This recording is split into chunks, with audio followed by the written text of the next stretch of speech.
বেলাকোবাতে অবৈধ কল সেন্টারের হদিশ, গ্রেপ্তার হল বাড়ির মালিক সহ ৮ জন। অবৈধ কল সেন্টারের হদিশ মিলল রাজগঞ্জের বেলাকোবায়। বেলাকোবার শিকারপুর অঞ্চলের সাহেববাড়ি এলাকার ঘটনা। মঙ্গলবার ঘটনায় বাড়ির মালিক সঞ্জয় দে সহ ৮ জনকে গ্রেপ্তার করেছে পুলিশ। তাদের মধ্যে ৫ জন মহিলা রয়েছে। এদিন রাজগঞ্জ থানার আইসি পঙ্কজ সরকারের নেতৃত্বে বিশাল পুলিশ বাহিনী ৩ তলার ওই বাড়িটিতে অভিযান চালায়। এই দিনের অভিযানে ছিল বেলাকোবার পুলিশ ফাঁড়ির পুলিশও। অভিযানে ২০টির মতো মোবাইল, একাধিক সিম, কাগজপত্র সহ একটি ৪ চাকার গাড়িও বাজেয়াপ্ত করা হয়েছে। বাড়ির মালকিন বর্ণালী জানিয়েছেন, ডিজিটাল মার্কেটিং এর জন্য বাড়ি ভাড়া দেওয়া হয়েছিল। এদিন পুলিশ বাড়িতে এসে কোনো কিছু জিজ্ঞাসা না করেই ভাড়াটের সহ তার স্বামীকে নিয়ে যায়। ঘরগুলি সিল করা হয়েছে। পুলিশ জানিয়েছে, দীর্ঘদিন ধরেই এই বাড়িতে অবৈধ কল সেন্টার চলছিল। ধৃতদের আজ আদালতে তোলা হবে। গোটা ঘটনার তদন্ত শুরু করেছে রাজগঞ্জ থানার পুলিশ।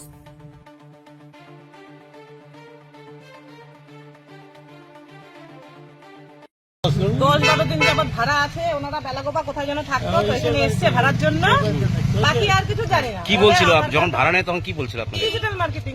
ডিজিটাল মার্কেটিং কতজন এবার মহিলা আসে? ডিজিটাল মার্কেটিং বলতে আমি সত্যি কথা বলতে ঠিকঠাক জানিও না যে কয়জন মহিলা আসে, তবে আসতো, ওদের জানলা দরজা সব বন্ধ থাকতো।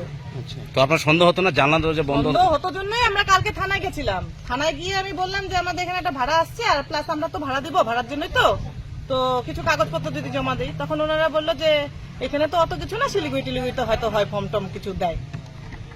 গেল, তাই বললাম তাও আমি আধার কার্ড, আমার সেফটির জন্য আমি আধার কার্ড এনে আমি জমা দিব। এখন কি হলো? এখন আমি তো জানি না, আমি ঘর পরিষ্কার করছি, হঠাৎ এক গাদা পুলিশ এসে তো এরকম কাণ্ড করলো। আমার পুলিশ এসে কি করলো? কিছু করলো না, আমাদের সাথে কোনো কথা হয়নি। ও সোজা ওনাদের কাছে গিয়ে ওনাদেরকে তুলে নিয়ে আসলো, প্লাস আমার হাজবেন্ডকে নিয়ে গেল। আমাকে তো কিছু বলতে হবে, কি ব্যাপার না ব্যাপার। ওনাদের কাছে সার্চ ওয়ারেন্ট ছিল না ছিল আমি তো তাও জানি না। এই জায়গাটার নাম আপনার নাম? আমার নাম বর্ণা দে, জায়গাটার নাম সাহেববাড়ি।